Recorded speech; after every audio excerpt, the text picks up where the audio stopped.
Y el segundo objetivo con el que se gestó este taller sobre exploración neurológica, pues no es otro que todos los médicos de atención primaria sepamos utilizar las herramientas limitadas de las que disponemos en consulta y que cuando salgamos de aquí tengamos, por un lado, los conocimientos teóricos, pero por otro lado también tengamos pues habilidades para llevar a cabo en consulta una correcta exploración neurológica. ¿El por qué es tan importante la exploración neurológica? Pues es muy importante porque en neurología vamos a introducir ese concepto, que es el del diagnóstico localizador.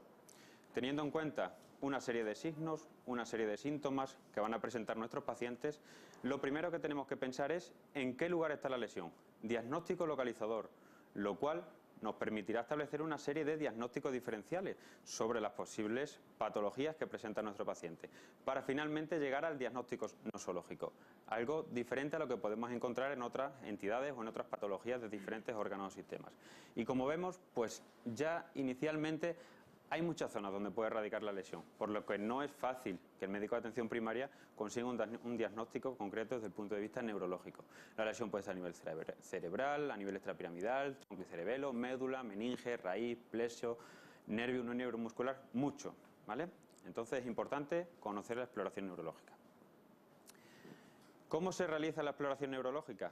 Se realiza como cada médico prefiera y como cada médico tenga esa habilidad, pero lo importante es que todos abordemos esos aspectos. Esta es la que yo propongo porque es con la que yo me siento más cómodo. Con esto no quiero deciros que estéis obligados a utilizar el mismo esquema, pero sí que al menos exploréis todos esos puntos. Yo propongo empezar con las funciones corticales superiores, para continuar con los pares craneales y signos y finalmente explorar motor, sensibilidad, reflejos, coordinación y terminar con la marcha. Pero la exploración neurológica no comienza en el momento en el que el paciente se sienta en la camilla. El primer paso es la observación. Somos médicos de atención primaria, conocemos a nuestros pacientes. Desde el momento en el que el paciente entra por la puerta de consulta, yo ya estoy explorando. Yo ya estoy viendo si el paciente viene como siempre o si tiene alguna alteración. Si no coordina exactamente igual, la marcha es diferente, si el paciente parece que no nos reconoce, no habla de la misma manera, y todo ello siempre es recomendable pues que esté consolidado por un evaluador fiable como es el familiar que le acompaña, como veremos posteriormente. Pues, ¿cuáles son nuestras herramientas? Olvidaos de TAC, olvidaos de resonancia, olvidaos de SPECT. Lo que tenemos en la consulta es lo que tenemos. ¿Y qué es? Nuestro fonendo, compañero de viaje a donde quiera que vayamos, ya sea tanto en la consulta como en el domicilio, nuestro depresor lingual, oftalmoscopio, otoscopio, el martillo de reflejo, y con un poco de suerte tendremos también un diapasón, que el que se recomienda utilizar es el de 128 Hz. Para la exploración de la sensibilidad, pues no cabe decir que tenemos también algún otro recurso, como es el tema del algodón, como es el tema de la aguja, que iremos viendo posteriormente. Comenzamos en primer lugar por las funciones corticales superiores, que están reguladas por la corteza cerebral. Funciones complejas, complejidad, organización de la estructura normal de la consulta de atención primaria no van muy de la mano. En mi caso, 6 minutos por paciente. No sé si alguien es afortunado de tener 10 minutos por paciente. Por lo tanto, todo lo que sea de urgencia agudo tendremos que hacerlo en ese momento. Pacientes que no sean agudos, sino que vengan con un deterioro cognitivo, por ejemplo, ya de un tiempo de evolución o que pensemos en ellos, tendremos que citar a nuestros pacientes a una consulta posterior con unos 10, 15 minutos, ¿vale?, de manera programada para poder hacerlo correctamente. Como vengo diciendo, esto se evalúa con la entrevista del paciente y con el informador fiable, que normalmente va a ser su familiar. ¿Qué utilizamos como ayuda? Utilizaremos unas escalas neuropsicológicas. Este taller no vamos a hablar exactamente de todas las escalas que hay, simplemente enumerar algunas. En mi caso, yo vengo de Extremadura, tenemos un protocolo que es el PIDEX para el estudio de los pacientes con deterioro cognitivo y como tal está incluido la utilización del MMS, Mini Mental State Examination. Eso no significa que podáis utilizar, por ejemplo, el MIC, que podéis utilizar una versión más reducida, como es el test de Lobo, el test de reloj o cualquier otro. No hay ninguno que sea mejor que otro, si no estaría establecido como tal, ¿vale? ¿No hacen el diagnóstico las escalas neuropsicológicas? No. Las escalas neuropsicológicas lo que nos hacen es que nos sitúan al paciente dentro de un rango, en función de su edad, su grado de escolarización y con respecto al resto de la población general. Y en función de ahí veremos si está por encima de lo normal o si está por debajo de lo normal, lo cual nos servirá para orientarnos o no a diagnosticar un deterioro cognitivo. Y las áreas cognitivas, como veis, son muchas. Vamos a ir pues describiendo cada una de ellas muy ligeramente, porque no disponemos de mucho tiempo tampoco para ello. El nivel de conciencia, ese siempre lo vamos a evaluar cuando tenemos un paciente. no cabe duda de decirlo. Es la capacidad de respuesta frente a estímulos externos. Y digamos que disponemos de dos escalas, una escala de tipo objetiva y una escala de tipo subjetiva. ¿Cuál es la escala objetiva? El clásico escala de coma de Glasgow. ¿Que cuándo la utilizaremos? Pues sobre todo cuando un paciente sufre un traumatismo craneal. Sabemos que va desde 3 a 15 puntos y valoraremos en función de las alteraciones que tenga el paciente. Y una escala semántica más subjetiva en la que tenemos 4 apartados. Paciente alerta, que es aquel que responde de manera correcta ante cualquier estímulo externo. El paciente obnubilado, que tiene disminuida su capacidad de respuesta a estos estímulos, pero todavía sigue siendo muy aceptable. Pasando posteriormente al paciente estuporoso, en el que ya va a alternar periodos de vigilia con periodos de demasiada somnolencia y no respuesta a los estímulos, hasta llegar finalmente al coma, que no responde a nada. ¿Cómo valoramos la atención y la concentración? Pues si habéis utilizado, que me imagino que sí, alguna de estas escalas, os vais a dar vosotros mismos la respuesta. Por ejemplo, voy a tomar como referencia el Mini-Mental porque es el que yo más utilizo. Le diríamos a los pacientes que repitan una serie de números, por ejemplo desde el 100, restando de 3 en 3, o para hacérselo de 7 en 7, perdón, o para hacérselo más fácil, de 30, restando de 3 en 3, y con eso ya vemos si la atención está respetada o no está respetada. Lo podemos repetir también con los días de la semana, los meses del año. Y para valorar la capacidad de concentración, le diremos al paciente que permanezca concentrado y que cuando nosotros digamos alguna letra nos haga alguna señal, de una palmada, un golpe en la mesa, etcétera, lo que nosotros nos sintamos más cómodo. La orientación, 3 esferas, como bien sabemos: temporal, espacial y en persona. Desorientación en tiempo, pues sabemos que es poco específica. ¿Por qué? Porque incluso a nosotros mismos nos pasa. A mí me pasa, con mi edad, que tengo 30 años, que a veces voy al domicilio de los pacientes y le tengo que preguntar a mi compañero o compañera enfermera: oye, ¿a qué día estamos hoy? ¿Vale? Eso significa que yo tenga un deterioro cognitivo, ni mucho menos, ¿vale? Por lo que esa no será la que tengamos en cuenta. ¿Qué tendremos más en cuenta? La desorientación espacial, que esa sí está muy relacionada con deterioro cognitivo, sobre todo alto grado de deterioro cognitivo. Y la desorientación en personas pues tampoco es demasiado fiable, hay que tenerla también en cuenta, pero incluso personas con un alto grado de deterioro cognitivo, como es por ejemplo un GDS de tipo 4, 5, pueden saber quiénes son ellos perfectamente a pesar de no reconocer a las personas que están a su alrededor. La memoria, 3 aspectos: memoria inmediata, que es la capacidad para la fijación de información. Como bien sabéis, recuerde usted estas 3 palabras y además le vamos dando pistas para que las vayan recordando, por ejemplo, peseta, caballo, cuchara, ¿vale? Luego valoraremos la reciente, que tras valorar la atención, en la que le hacemos la repetición, 2 minutos después le decimos: ¿recuerda usted aquellas palabras que había memorizado? Si no, y si no, pues lo que hacemos es que le damos ayuda para que nos diga cuáles son esas palabras. Y la memoria remota, que se divide en la episódica, para experiencias personales, y la semántica, para objetos, palabras. Pasamos al lenguaje. Es otra función cerebral también importante, que en la mayoría de las personas, los que somos diestros, está regulado por el hemisferio cerebral izquierdo. ¿Hay alguna persona zurda aquí en la sala? Imagino que sí. Las personas zurdas está regulado tanto por el hemisferio cerebral izquierdo como por el derecho. Entonces, cualquier lesión en cualquiera de los dos hemisferios puede producir afectación. Pero además ellos tienen una ventaja, que tienen más capacidad para recuperación. Eso simplemente a modo de anécdota. Pero la mayoría de las personas pensaremos en el hemisferio cerebral izquierdo. Hay muchos ítems que iremos valorando para diferenciar los distintos tipos de afasia. Y entre estos tipos de afasia pues hay muchos. Partiendo de la afasia global, en la que todo está afectado. Bueno, la primera premisa en las afasias es que ninguna nomina, ¿vale? La nominación siempre va a estar afecta. En la global todo está afecto: fluidez, repetición, compresión, nominación. Posteriormente tenemos la motora o de Broca, en la que lo que sucede es que son palabras o personas que comprenden lo que nosotros le decimos, pero no son capaces de hablar, tienen la fluidez afecta. Y la transcortical motora pues similar, pero además en ello la capacidad de repetición se mantiene conservada. La sensitiva o de Wernicke, pues ¿qué es lo que sucede? Lo contrario de lo que hablábamos en la motora. Son personas que no comprenden lo que hay, lo que les comentamos, sin embargo, sí tienen fluidez. Incluso en algunos casos pueden tener verborrea. Eso nos puede llamar la atención cuando llegamos al domicilio o vemos a los pacientes en consulta. Y la transcortical sensitiva, pues igual que sucedía con la motora, mantiene normal la capacidad de repetición. Y la nominal, pues lo que digo, solamente afecta a la nominación. Una intermedia es la conducción, que lo que tiene mantenido es la capacidad de comprensión y la capacidad de fluidez, mientras que está alterada la repetición y la nominación. Bueno, ¿qué son las aprasias?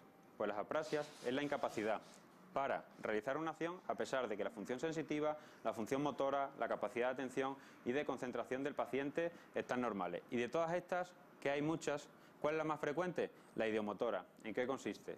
En que cuando a una orden verbal le decimos al paciente que haga algo, por ejemplo, salúdeme usted con la mano, El paciente, a pesar de que siempre lo ha sabido hacer, no sabe hacerlo, ¿vale? Hay muchas otras en las que no voy a entrar en detalle por la limitación de tiempo, como digo. Las agnosias es la incapacidad para el reconocimiento de un estímulo a pesar de que todas las funciones o la capacidad de percepción está mantenida. Muchos tipos: visuales, incapacidad para reconocer los estímulos visuales; prosopagnosia, para reconocer caras; astereognosia, incapacidad para reconocer por el tacto determinados elementos estando con los ojos cerrados. Muchas, ¿vale? Si alguien quiere en específico que le comente alguna, podemos hablarlo, pero no es el propósito de este taller. Pasamos ahora, digamos, a lo que todos vamos a hacer y que será el punto más importante y el más extenso de este taller, que va a ser la exploración de los pares craneales y signos meningios. Debido a la limitación de espacio y a otra serie de aspectos, a mí personalmente me gusta más mostrarlo de manera en vídeo, que es una manera visual, por lo que la parte práctica vamos a intentar hacerla en forma de vídeo. Si os queda alguna duda de cómo se hace, podéis irme comentando para que vayamos desglosando cada aspecto. Comenzamos en primer lugar con el primer par, este nervio olfatorio. Normalmente de rutina no se explora. ¿Cuándo se explora? Cuando el paciente tiene alguna sintomatología. ¿Y cuál va a ser? Pues afectación, por lo tanto, del olfato o afectación también del gusto. Causas que pueden afectarlo: causas de tipo local, como va a ser la rinitis o el tabaquismo, y también tenemos causas de tipo traumática, neurológicas, y suelen ser los traumatismos craneales. ¿Por qué? Pues porque el nervio olfatorio pasa por la lámina cribosa del etmoides. Un traumatismo craneal puede producir una fractura y secundariamente dar afectación del primer par craneal. ¿Cómo se explora? Teniendo algunas sustancias en consulta que sean olorosas pero que no sean irritativas. Se recomienda la utilización: chocolate, café y jabón, que van a estar siempre disponibles en la consulta, bueno, en la consulta o en el centro de salud, mejor dicho. Y lo que le decimos al paciente es que se tape primero una narina, se tape los ojos y nos diga qué es lo que percibe por esa narina, y posteriormente lo repetiremos con la otra fosa nasal. El segundo par craneal, que es el oftálmico u óptico, para explorarlo recurriremos a tres aspectos: la agudeza visual, la campimetría por confrontación y el fondo de ojo. Comenzando en primer lugar por la agudeza visual, lo dividiremos en la agudeza visual lejana y la agudeza visual cercana. Agudeza visual lejana, cartilla de Snellen, ¿vale? Colocado unos 6 metros, como veremos posteriormente en el vídeo, el paciente leerá las letras hasta donde pueda. ¿Y cuál va a ser lo normal? Pues lo normal es que llegue aproximadamente hasta la línea 7, hasta 20-25. ¿Sabéis qué significa eso del 20/25? ¿Alguien lo sabe? Bueno, pues lo que significa es que esa persona a 20 pies va a ver lo mismo que una persona normal a 25 pies, con medidas americanas, ¿vale? Eso se considera dentro de la normalidad. Lo ideal sería el 100%, 25-25, pero 20-25 lo consideramos como normal. Cuando no llega a ver esa línea, ¿qué es lo que hacemos? Si tenemos suerte de tener un agujero estenopeico, lo ponemos, y si corrige 3 líneas al menos, pues decimos que es un defecto de tipo refractivo. Si no corrige, pues hay que pensar en otro tipo de alteraciones, bien neurológicas o bien de la retina. Y la prueba de la visión cercana tenemos la cartilla de Jagger. Yo no la tengo, ni la he visto en mi consulta, pero sí tengo un periódico con letras de diferente tamaño. Lo colocamos a unos 30 centímetros y que nos lea letras de diferente tamaño. La campimetría por confrontación. ¿Qué es lo que vamos a hacer? Vamos a ver cómo se encuentra el campo visual de nuestro paciente, que es el que teóricamente va a tener alguna lesión, con el campo visual nuestro, que es el que teóricamente no va a tener ninguna lesión.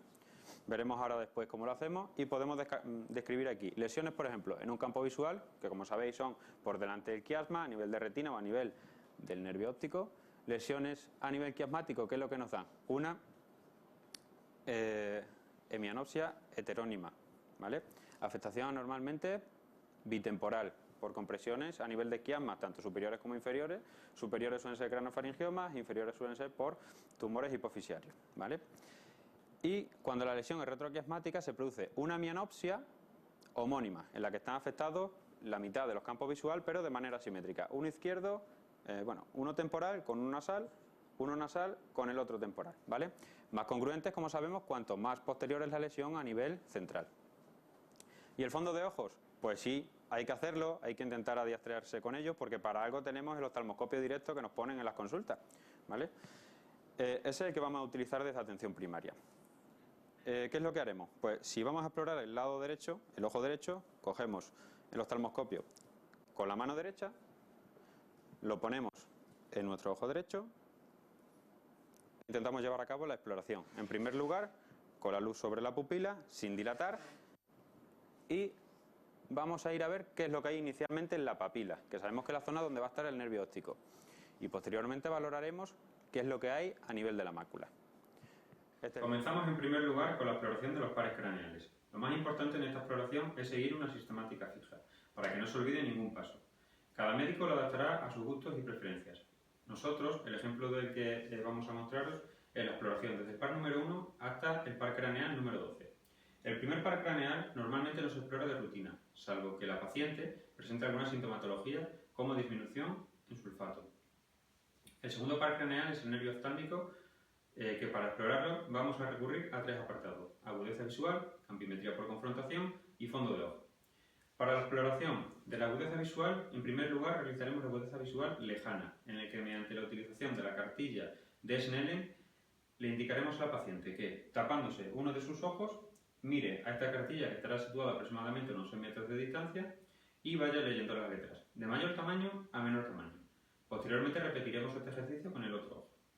La exploración de la visión cercana se hace o bien con la cartilla de Jagger o bien con un periódico o libro o revista que tengamos en consulta. La colocamos aproximadamente a unos 30 centímetros de distancia y le indicamos que vaya leyendo texto de mayor tamaño a menor tamaño. Continuamos ahora con la campimetría por confrontación, en la que vamos a ver si la paciente tiene su campo visual correcto comparado con el nuestro, que es el que utilizamos como referencia.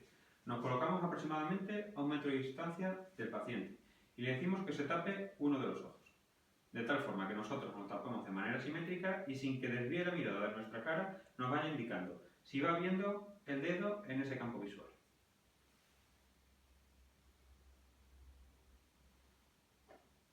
Posteriormente repetiremos el ejercicio con el otro ojo.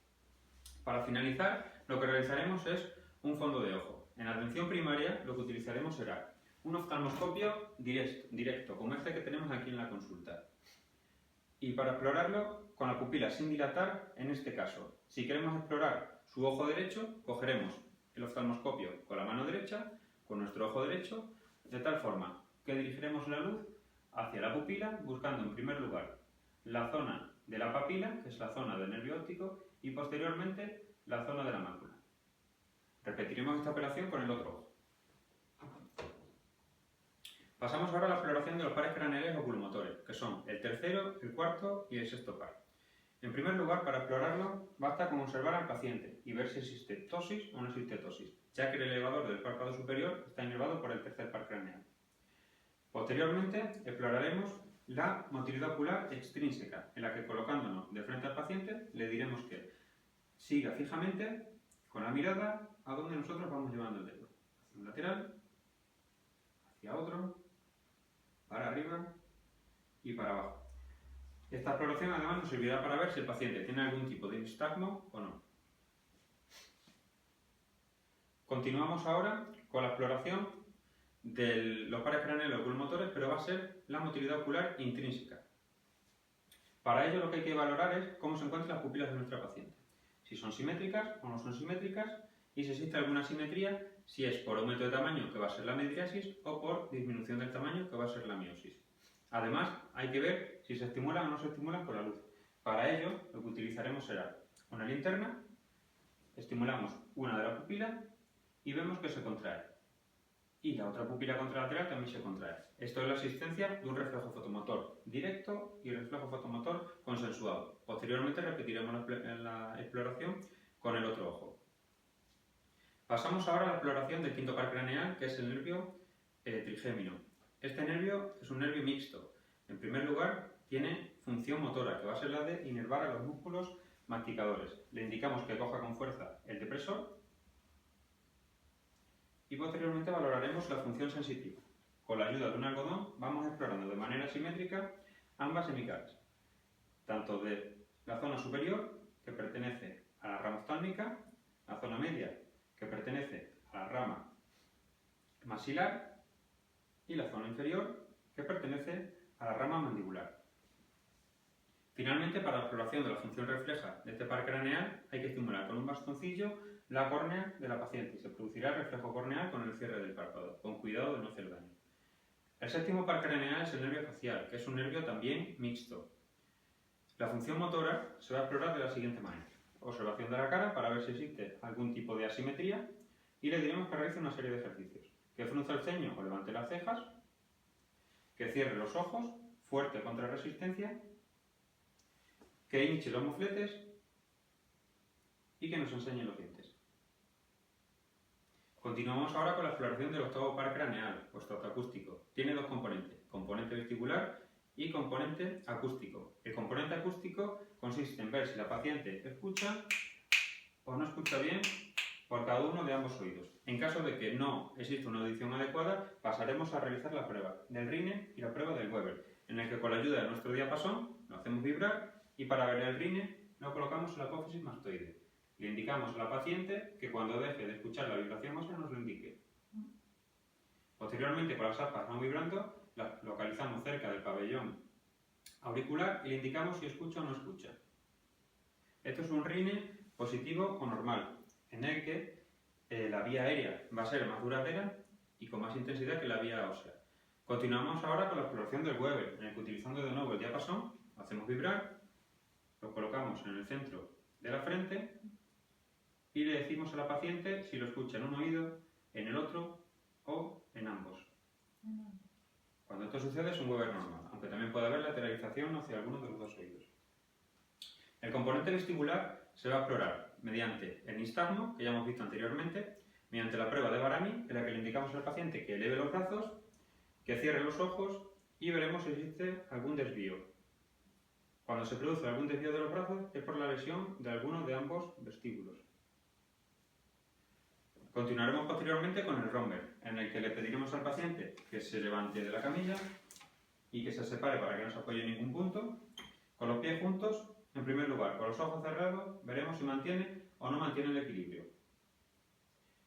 Cuando pierde el equilibrio hacia alguno de los dos lados, es como consecuencia de afectación de algún vestíbulo o afectación de la vía propioceptiva. Cuando pierde el equilibrio aún con los ojos abiertos, pensaremos que la lesión puede ser de tipo cerebrosa. Continuamos ahora con la exploración de los pares craneales bajos, que van a ser el 9, el 10, el 11 y el 12. El 9, o glosofaringio, se explora diciendo al paciente que abra la boca, de manera que estimularemos la zona faríngea para ver si se produce el reflejo nauseoso. Que diga la letra A, de manera que se producirá la elevación de la úvula hacia arriba, de manera simétrica. Cuando esto no sucede es porque puede haber alguna lesión. El 10º par craneal simplemente basta con ver si la paciente tiene buena devolución o si tiene alguna alteración en la fonación.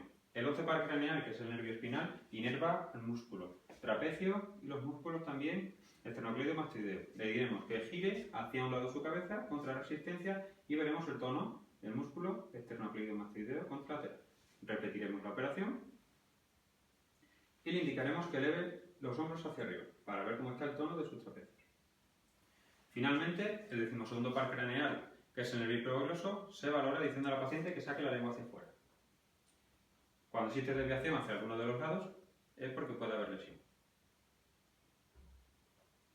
Continuamos la exploración de los pares craneales con los pares craneales oculomotores. Tercero, cuarto y sexto par craneal. Motor ocular común, patético y motor ocular externo. En primer lugar, comenzamos por la motilidad ocular extrínseca. ¿Y qué es lo primero que hay que ver? Observación, inspección del paciente. Y en este sentido, si hay ptosis, es decir, si está caído el párpado, porque el tercer par craneal se encarga de inervar de actuar sobre el elevador del párpado superior. Y también miraremos la capacidad de fijación y la mirada sostenida. Este es nuestro ojo derecho, ¿vale? Cuando miramos para afuera, esto lo realiza el recto externo inervado por el sexto par craneal. Cuando miramos hacia adentro, lo va a realizar el músculo recto interno inervado por el tercero. La elevación del ojo y la mirada hacia adentro la realiza el oblicuo menor inervado por el tercero. Hacia arriba y hacia afuera, el recto superior inervado por el tercero. Hacia abajo y hacia afuera, recto interno, tercer par craneal. Y hacia abajo y hacia adentro, oblicuo mayor, cuarto par craneal. ¿Qué se traduce esto? Cuando existen lesiones, a nivel de estos nervios tenemos, por ejemplo, una lesión en el sexto par. ¿Qué es lo que se produce? Como el recto externo no está funcionando, no está tirando del ojo para afuera, las fuerzas compensadoras hacen que el ojo esté desviado hacia adentro.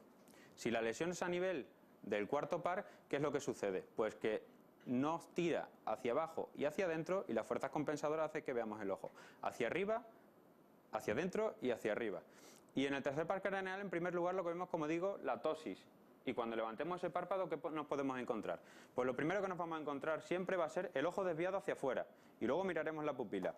¿Hay midriasis o no hay midriasis? Esto nos diferencia si la parálisis es completa o si la parálisis es completa. Cuando hay midriasis, pensar que la parálisis es como consecuencia de una causa compresiva, como aneurisma o como tumores. Y cuando es incompleta, buscaremos otro tipo de causas, como son causas isquémicas. ¿Y cuáles son las más frecuentes que vamos a encontrar? Diabetes en pacientes más controlados, la hipertensión, y pensar también que hay otras patologías, como es el caso de la miastenia gravis, que puede dar lugar a la aparición de ptosis. La motilidad ocular intrínseca. En primer lugar, el tamaño de la pupila. ¿Las pupilas tienen un tamaño correcto o no? ¿Están aumentadas o están disminuidas de tamaño? Que como sabemos eso tiene un nombre, midriasis y miosis. Y luego la simetría de las pupilas. Si tienen, son las dos iguales o si no son iguales, ¿vale? Y además de eso, si responden adecuadamente, que se llaman reflejos. El de acomodación, que es que cuando le decimos al paciente que pase de estar mirando hacia lejos a mirando a algo cercano, el ojo pasa de estar en midriasis a estar en miosis. Y el reflejo fotomotor directo y fotomotor consensual. ¿En qué consiste este? Cogemos una luz, estimulamos la pupila y vemos que se produce la contracción de esa pupila. Ese es el reflejo fotomotor directo. Y de manera simultánea se tiene que producir también la contracción de la pupila contralateral. Ese es el reflejo fotomotor consensuado. ¿Qué puede suceder? Puede suceder que estimulamos la pupila y no se produce la contracción de esa pupila. Sin embargo, sí se produce la contracción de la pupila contralateral.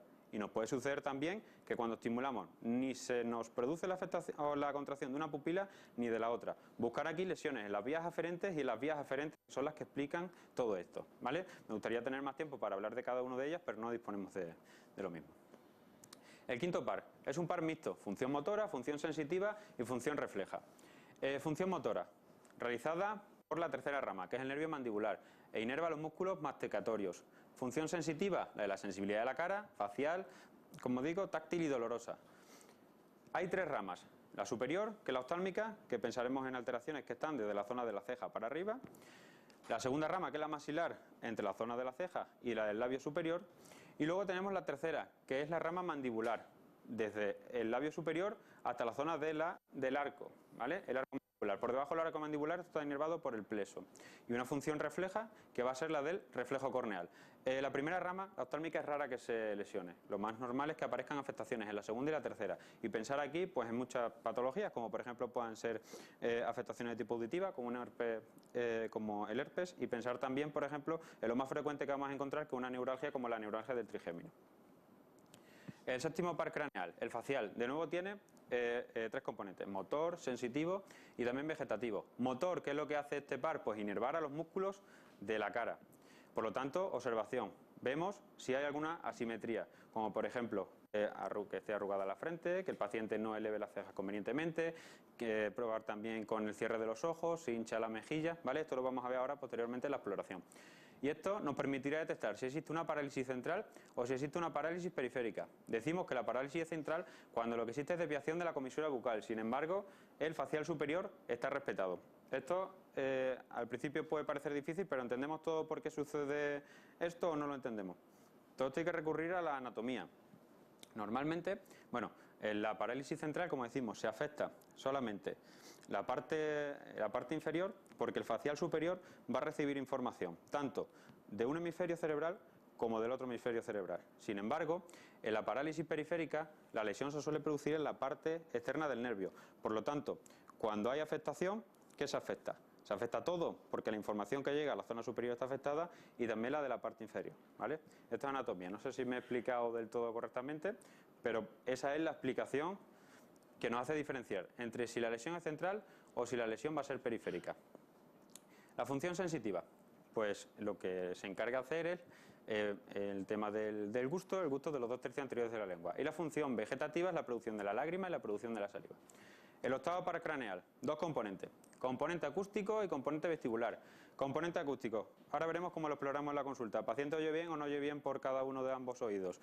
Y cuando no oye bien, utilizar esta herramienta de la que disponemos. No solamente la tiene por qué utilizar el otorrino, también la podemos utilizar nosotros, que es el diapasón, para realizar el Rine y para realizar el Weber. La prueba de Rine. no hace otra cosa que comparar cómo funciona la vía aérea con respecto a la conducción de la audición por la vía ósea. El RINE se considera normal o positivo cuando lo que sucede pues algo normal, que la transmisión por vía aérea va a ser más fuerte y va a ser más prolongada que lo que sucede con respecto a la vía ósea. Sin embargo, también puede estar presente la hipoacusia de percepción. Y el RINE negativo es cuando sucede todo lo contrario, que la vía aérea es menor o menos fuerte que la conducción por la vía ósea. Y esto suele suceder en la hipoacusia de transmisión. Posteriormente luego lo veremos en el vídeo cómo se explora. Y la prueba de Weber que completa al RINE, ¿qué puede suceder? Como es en la mayoría de los casos cuando es normal, que al hacer vibrar el diapasón, colocarlo en el centro de la frente, se escucha igual tanto por un oído como por el otro. Pero puede suceder que se desvía hacia un oído. Y pues esto se puede desviar hacia el oído enfermo y hacia el oído sano. En el oído enfermo, ¿cuándo sucede? Pues cuando hay una hipoacusia de transmisión. Y en el oído sano, ¿cuándo sucede? Pues cuando está afectado el lado contralateral, el nervio coclear, y esto es una hipoacusia de percepción. El componente vestibular es el que, junto con el cerebelo, se encarga de la coordinación motora, de la coordinación del equilibrio y de la marcha. Y cuando existe un déficit funcional, ¿qué es lo que se produce? Se produce el síndrome vestibular, que su principal manifestación clínica va a ser el vértigo. Para explorarlo recurriremos al nistagmo, a la marcha en tándem, la prueba de Varani y también tenemos el romper. El nistagmo, pues no hace falta que lo describa, ya sabéis en qué consiste, que son movimientos oculares rítmicos, involuntarios, que pueden haberlos tanto horizontales, verticales o rotatorios y que tienen dos fases, una fase lenta y una fase rápida, en la que la lenta, que es la más importante, localiza la lesión y la rápida es la que lo define. Y la marcha en tándem, en la que le pediremos al paciente que deambule por nuestra consulta, como viene aquí, colocando el talón de un pie sobre la punta del otro y así simultáneamente con los ojos cerrados para que veamos si lo puede hacer o si existen desviaciones durante la misma. La prueba de Varani consiste en decirle al paciente que con los ojos cerrados extienda los brazos hacia adelante y veremos si se desvía hacia alguno de los lados y pensar cuál es el vestíbulo lesionado en ese caso, desviación hacia el vestíbulo lesionado. Y la prueba de Romberg, en la que le decimos al paciente que se levante de la camilla, que tenga los pies juntos y se mantenga de manera firme y veremos tanto con los ojos abiertos como los ojos cerrados si hay desviación. ¿Qué es lo que sucede? Que si el paciente se desvía o se cae con los ojos abiertos, nos hace indicar que la lesión puede estar a nivel cerebeloso. Sin embargo, si se desvía con los ojos cerrados, hay que pensar que la lesión se encuentra en el vestíbulo hacia el que se cae. Por lo tanto, abiertos, cerebelo; cerrado, nivel vestibular. Luego pasamos a los pares craneales bajos, ¿vale? 9, 10, 11 y 12. El 9, el glosofaringeo, que es el que se encarga de estimular, de inervar a los músculos de la faringe. ¿Y cómo se ve esto? Pues le decimos al paciente que abra la boca, le intentamos estimular el reflejo nauseoso y que diga la letra A. Pensar en la úvula, ¿vale? La úvula lo normal es que cuando dice el paciente la letra A se desvía hacia arriba. No, a mí esto no se me olvidará porque cuando era residente tuve un caso en urgencia, como la mayoría de que nos pasa a nosotros, que las cosas inicialmente las vemos ahí hasta que en cuarto año volvemos al centro de salud, en el que el paciente tenía una sintomatología de afectación central, pero yo no le encontraba ningún déficit, no sabía de dónde venía la cosa.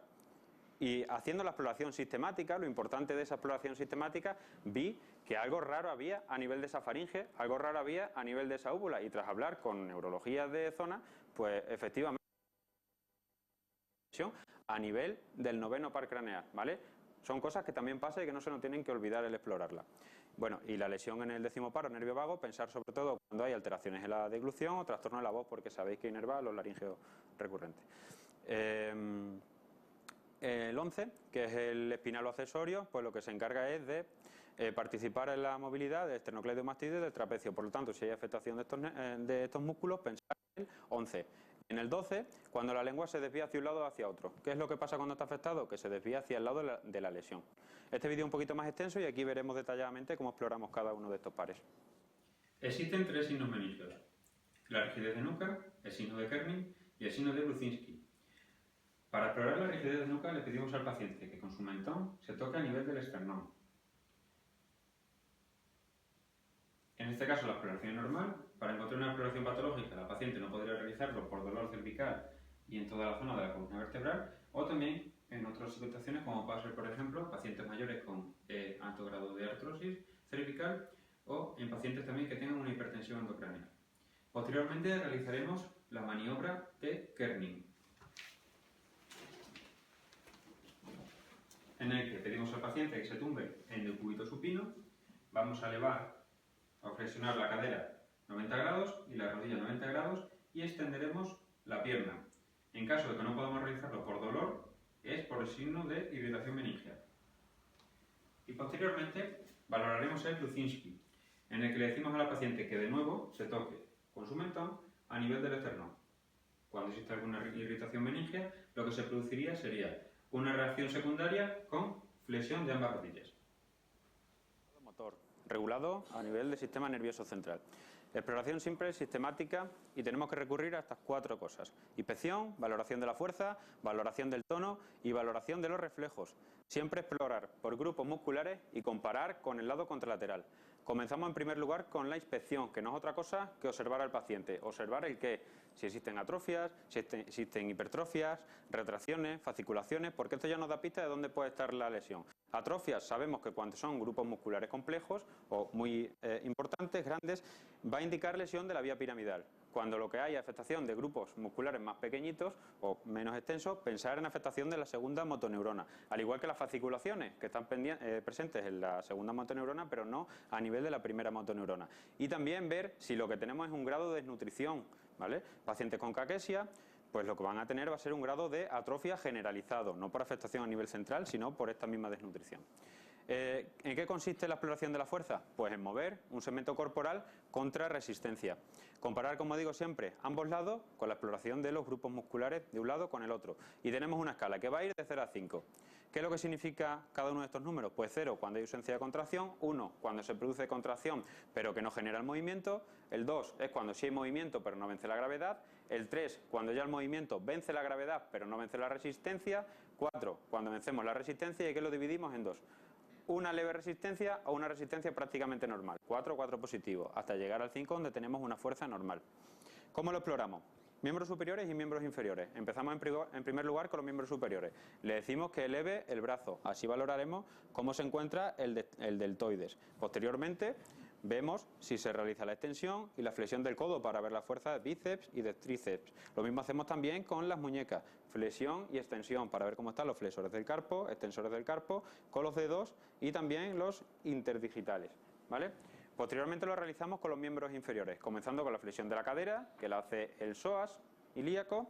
También tenemos la extensión y la flexión de la rodilla, en el que participarán los músculos del muslo, como son cuádriceps, también tenemos el bíceps femoral, tenemos los isquiotibiales, semimembranoso y semitendinoso, al igual que sucede también con el tobillo, la flexión dorsal y la flexión plantar para ver cómo está el tibial anterior y para ver cómo está el gemelo y el sóleo, y también la inversión y la eversión para ver cómo están los peroneos y si funciona bien también el tibial posterior. Y una prueba que se utiliza para ver si existe o no existe debilidad es la prueba de Barré-Mengazzini en el miembro superior. El paciente que mantenga los brazos elevados durante un periodo de tiempo y vemos si se cae o no se cae alguno de los miembros, lo que nos indicaría que la fuerza no está mantenida en ese miembro, como sucedió en el caso derecho. En el caso de los miembros inferiores, lo que hacemos es que al paciente lo ponemos en decúbito supino o en decúbito prono. En decúbito supino, después de un determinado tiempo, se puede producir pues la caída de un miembro, como sucede ahí, y en decúbito supino pues sucedería exactamente también lo mismo. ¿El tono muscular qué es? Es la resistencia que percibimos al intento de la movilización de una articulación con el paciente siempre que esté relajado. Y cuando digo relajado, relajado es muy difícil, y quizás lo más difícil sea el conseguir que el paciente esté completamente relajado. Esa es la parte más difícil de la exploración. Tanto miembros superiores como miembros inferiores, porque podemos detectar dos alteraciones: hipotonía, disminución del tono, que lo más normal es que se refiera a lesiones del sistema nervioso periférico o también del cerebelo. Aunque, como bien sabéis, las lesiones del sistema nervioso central, como un accidente cerebrovascular, en su fase inicial puede dar una hipotonía que evoluciona en los momentos siguientes a una espasticidad, que ya va a ser una hipertonía. Espasticidad o hipertonía tipo piramidal, que se produce como consecuencia de hiperfunción de los músculos antigravitatorios, que van a ser los flexores en los miembros superiores y los extensores en los miembros inferiores. Aquí lo que vemos es el fenómeno de la navaja. ¿Y en qué consiste esto? En que por esa predominancia de la fuerza de los músculos flexores, cuando intentamos separarlo al inicio detectamos una fuerza muy importante, que cuando ya se quita parece que la resistencia se vence. En esto hay que pensar en lesión de la primera motoneurona. Pero tenemos otro tipo de hipertonía, que va a ser la extrapiramidal o la rigidez. Como sabemos, existe una resistencia a los movimientos pasivos, que además, si le entretenemos movilizando otro miembro diferente para que el paciente esté bien relajado, pues aumenta la resistencia que percibimos. Podemos detectar una rigidez aérea o una rigidez en rueda dentada, como por ejemplo los pacientes en Parkinson. ¿Qué es lo que vamos a ir viendo en la rueda dentada? Que parece que hay pausas, que ahí se vence la resistencia en ese momento determinado. Si además le entretenemos diciendo, mueve usted la pierna, es lo que decía anteriormente, la rigidez va a aumentar y vamos a notar cómo va a ser mayor. Sistema extrapiramidal, enfermedad de Parkinson a nivel de la hipertonía extrapiramidal o rigidez. Pasamos ahora a la exploración de la sensibilidad, que como sabéis existen dos partes, sensibilidad superficial y sensibilidad profunda. Dentro de la sensibilidad superficial, táctil, dolorosa y térmica. La sensibilidad superficial siempre se explora, tanto de proximal hasta distal, todas las áreas. Algo diferente a lo que sucede con la sensibilidad profunda, en la que inicialmente exploramos las regiones más distales, tanto del miembro superior como del miembro inferior, y si están normales, pues consideramos que la zona proximal también es normal. Y en la sensibilidad profunda tenemos artrocinética o posicional y la vibratoria. Esto lo tenemos en consulta, es una ayuda que tenemos, que es la distribución por metámeras, en la que cuando detectamos alteraciones en la sensibilidad, pensar de dónde viene, lo que decíamos anteriormente, diagnóstico localizador, cuál es la raíz que está justificando los signos que yo encuentro en mi paciente.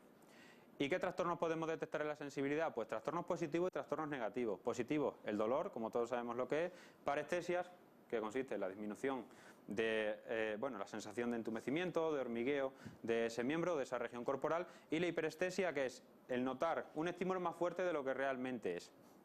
Y los negativos, que es la hipoestesia, disminución de la percepción de ese estímulo, o la anestesia, que es la ausencia total de percepción del estímulo. De nuevo un vídeo para ver cómo exploramos la sensibilidad. Para la exploración de la sensibilidad recurriremos a apartados, sensibilidad superficial y sensibilidad profunda. La sensibilidad superficial consta del tacto, consta de la sensibilidad dolorosa y la sensibilidad térmica. Para explorar la sensibilidad superficial, siempre lo que hay que hacer es explorar desde proximal hasta distal, viendo si existen afectaciones en la sensibilidad, en este caso del tacto, por ejemplo en los miembros superiores,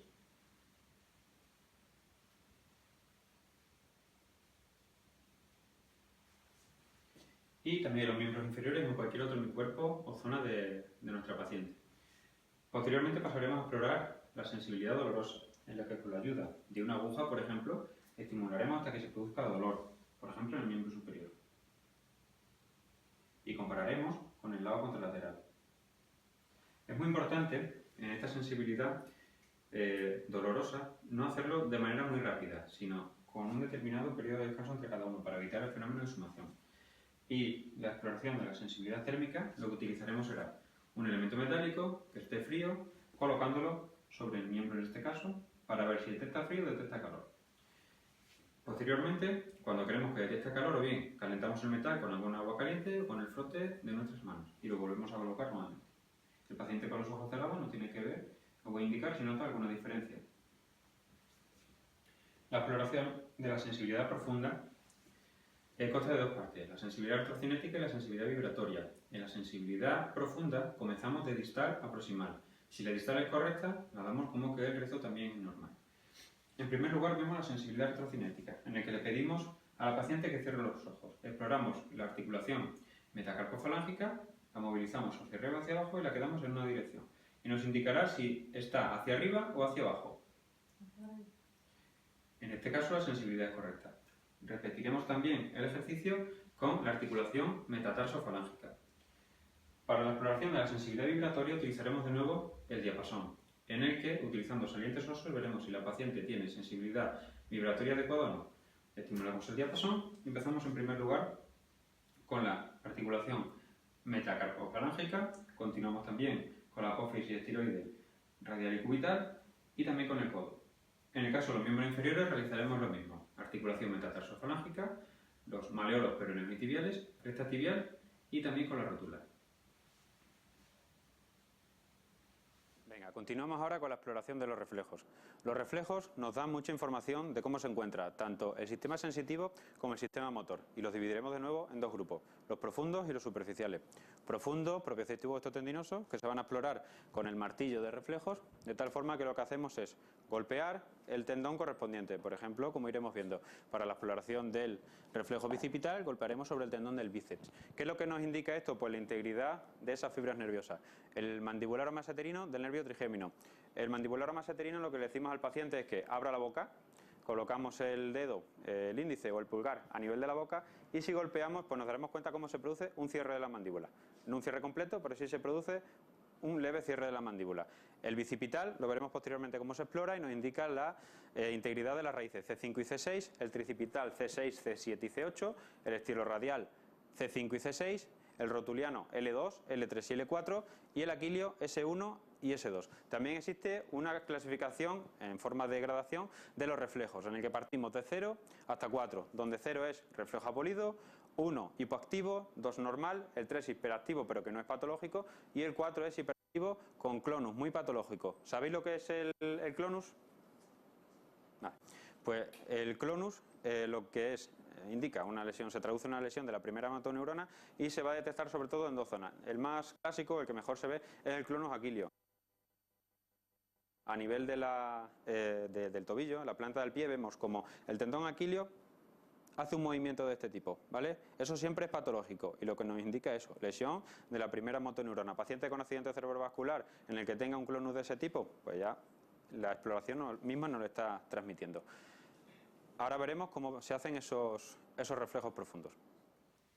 La exploración de los reflejos osteotendinosos profundos se va a realizar con el martillo de reflejo. Para ello, en primer lugar, exploraremos los reflejos del miembro superior. El primero va a ser el bicipital. Localizaremos el tendón del bíceps y lo golpeamos con el martillo de reflejos. Lo que se va a producir va a ser una flexión del codo. Posteriormente, pasamos a la exploración del reflejo tricipital. Es muy importante que el miembro se encuentre bien relajado para que pueda salir el reflejo. Localizamos el tendón del tríceps y golpeamos. En este caso, lo que se produce va a ser una extensión del codo. Para la valoración del reflejo estiloradial, vamos a golpear en la zona de la apófisis estiloide del radio.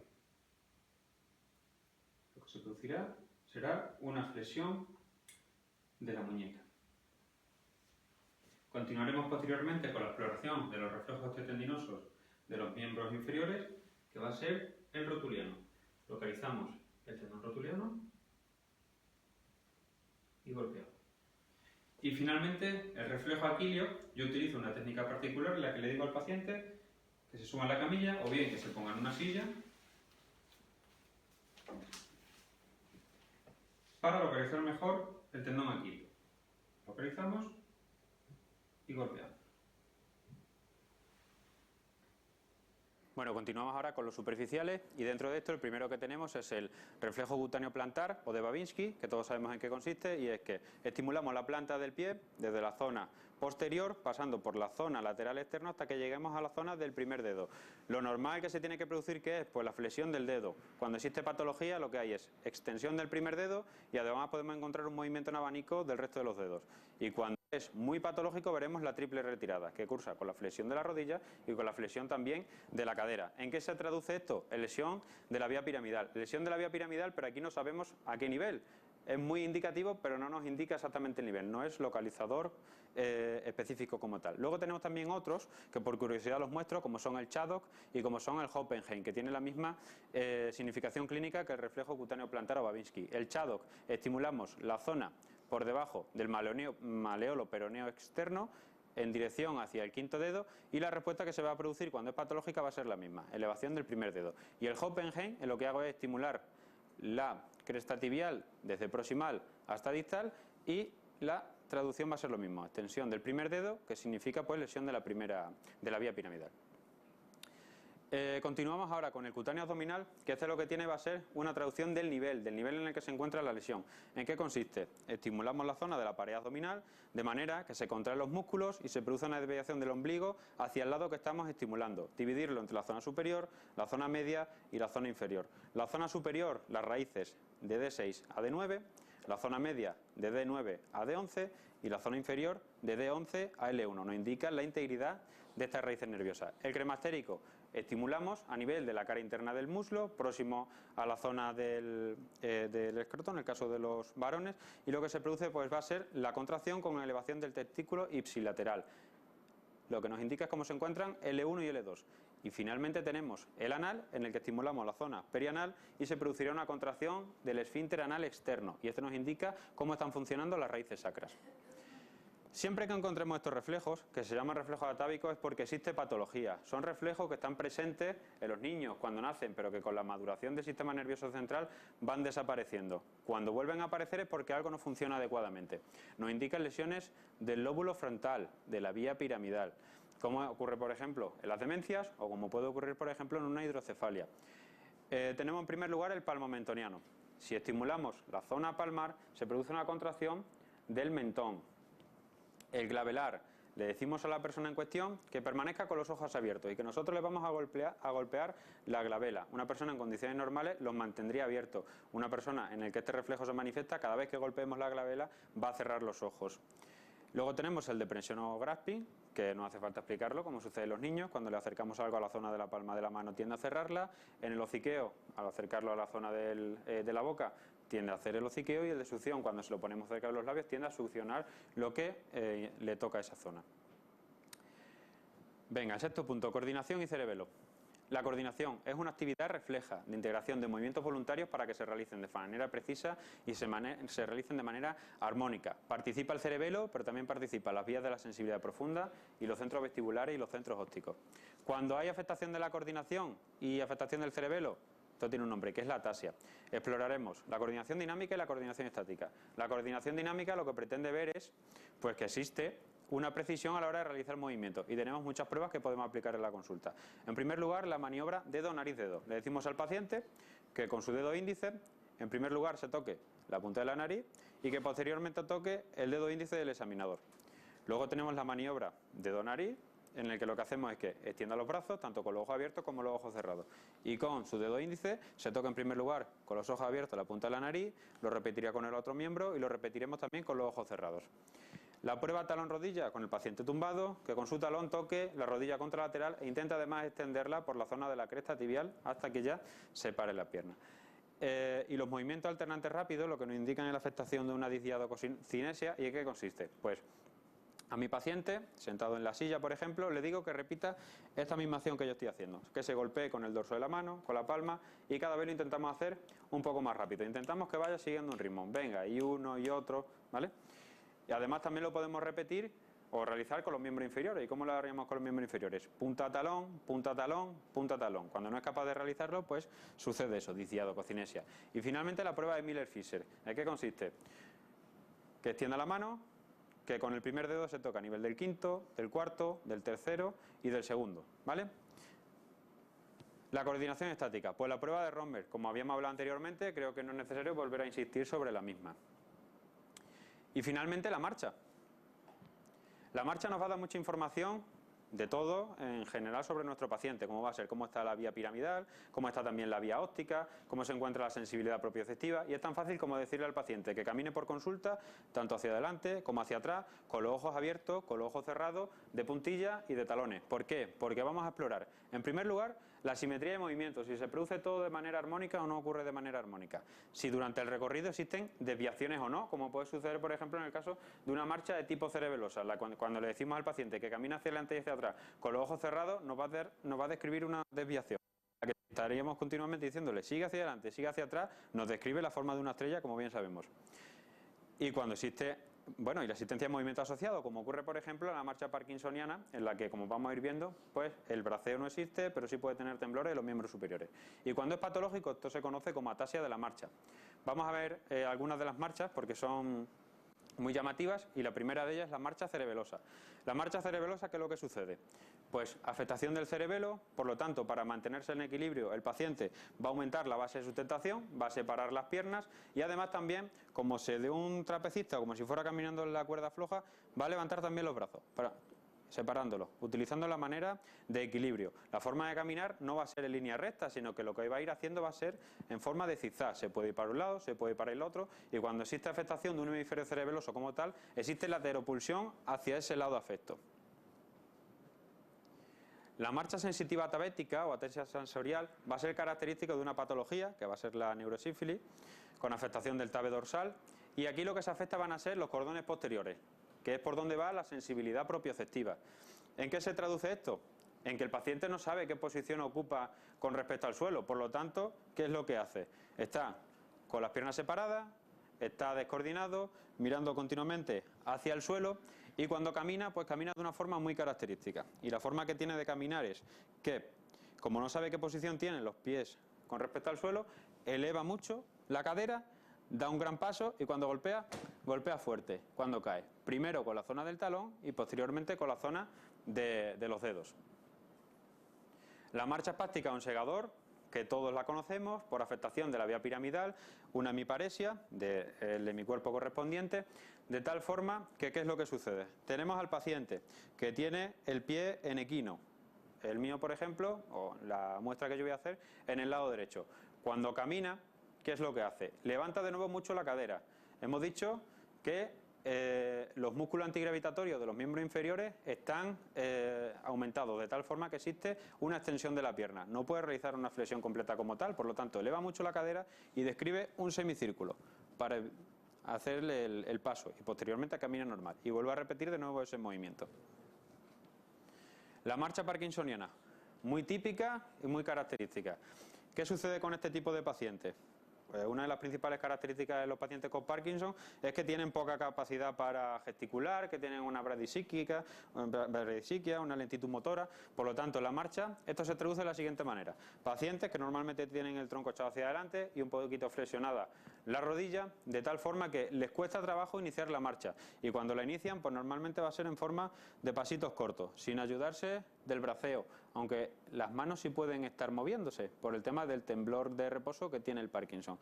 Y tienen una peculiaridad, es que conforme van andando cada vez se van acelerando un poquito más e incluso le cuesta trabajo parar la marcha. Y cuando le decimos que se dé la vuelta, pues no van a hacer una vuelta tan normal, sino que le va a costar trabajo dar la vuelta, ¿vale? Muy típico del Parkinson, se llama marcha afectinante. Tenemos la marcha en estepaje también, que esto es afectación de segunda motoneurona, afectación del nervio ciático popliteo externo. ¿Qué es lo que sucede? Que hay una pérdida de la fuerza distal en las extremidades inferiores. Por lo tanto, estos pacientes, el mío por ejemplo, miembro inferior derecho, lo que tiene es el pie hacia abajo, la punta. Para no rozar con la punta en el suelo, eleva de nuevo mucho la cadera, ¿vale? Y en primer lugar cuando apoya, apoya la zona de la punta del pie y luego apoya el talón. Y pues va caminando de esta manera, ¿vale? Y la marcha vestibular de la que habíamos hablado anteriormente, por afectación de un vestíbulo, que al final se describiría una marcha en estrella cuando estamos caminando hacia adelante y hacia atrás con los ojos cerrados, por esta desviación que va generando, que normalmente se desvía hacia el lado afecto. Si a este paciente le diríamos que caminara la consulta en forma de tándem, como habíamos explicado anteriormente, el talón sobre la punta, no sería capaz de hacerlo porque se cae hacia el lado en el que está afectado el vestíbulo. Y bueno, la marcha miopático de Pato, que también es curiosa y que suele ser característico de pacientes que tienen, en primer lugar, debilidad de la cintura pelviana, como es pacientes que nacen con una luxación congénita de cadera, y en los que tienen distrofia muscular por debilidad de los músculos del tronco. ¿Qué es lo que sucede en estos pacientes? Tienen las piernas separadas y cuando van caminando, por esa debilidad no caminan normalmente como nosotros, sino que van describiendo una especie de balanceo, como si de un pato se tratara. Bueno, y con esto vamos a acabar ya. Simplemente quiero hacer hincapié aquí sobre un signo que encontramos en nuestros pacientes, que va a ser el temblor. El resto de discinesia no voy a entrar en ella. Son movimientos involuntarios que se producen como consecuencia de afectación a nivel de los ganglios de la base, por lo tanto de la vía extrapiramidal, y que pueden ser muchos. De ello, el que más nos vamos a encontrar o más frecuentemente va a ser el temblor, que tenemos tres tipos. El temblor de reposo, que este se produce cuando los miembros no tienen que soportar la fuerza de la gravedad ni están haciendo ningún movimiento activo. Es un movimiento o un temblor oscilante, que tiene una amplitud que va a ser corta, no va a ser demasiado rápido, y que es como si fuera una cuenta de moneda, sobre todo en los miembros superiores. Característico, como digo, de la enfermedad de Parkinson. El postural, pues el postural es normal, fisiológico y esencial, y va a ser motivo de preocupación de muchos de nuestros pacientes. El temblor esencial, cuando acuden a consulta, sobre todo, doctor, tengo un temblor que es que cuando me pongo nervioso no hay quien me lo quite. En la zona de la parte distal de las extremidades superiores sobre todo, este sí es más rápido y en muchas ocasiones llega a ser muy incapacitante, pero no patológico, ¿vale? Y tenemos el temblor cinético, que lo que traduce va a ser lesiones de tipo cerebelosa. Y este tiene una peculiaridad, y es que va a ser un temblor intencional. Cuando el paciente se encuentra En reposo no lo tiene, pero cuando por ejemplo le decimos que haga las pruebas de coordinación dinámica, al iniciar el movimiento ya comienza con el temblor y va a adquirir la máxima amplitud en la etapa final del movimiento, para posteriormente, cuando se deja hacer el movimiento, desaparecer. Esto se traduce en lesiones de tipo cerebelosa. Bueno, yo creo que hemos hecho un repaso bastante completo de la exploración neurológica. Estoy a vuestra disposición para cualquier duda, para cualquier pregunta, cualquier consulta. Así que con esto ha finalizado el taller.